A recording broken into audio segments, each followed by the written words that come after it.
മതേതരമായി ജീവിക്കുന്നു, അല്ലെങ്കിൽ ഇന്റർകാസ്റ്റ്, ഈ കലർപ്പ് എന്ന് പറഞ്ഞാൽ മതം ഇഷ്ടപ്പെടാത്ത കാര്യം. എല്ലാ മതങ്ങളും പ്യൂരിറ്റിക്ക് വേണ്ടിയാണ് നിലകൊള്ളുന്നത്.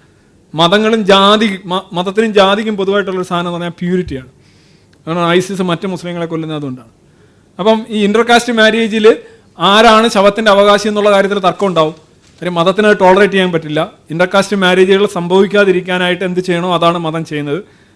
അത് ഈ റിലൻറ്റ്ലെസ് ആയിട്ടുള്ള റേഡിയേഷൻ്റെ ഒരു ഭാഗം തന്നെയാണ്. ഒരു വളരെ സൂക്ഷ്മാർത്ഥത്തിലുള്ള, സ്ഥൂലാർത്ഥത്തിലുള്ള സൂക്ഷ്മാർത്ഥത്തിലുള്ള ഒറ്റപ്പെടുത്തൽ തന്നെയാണ്.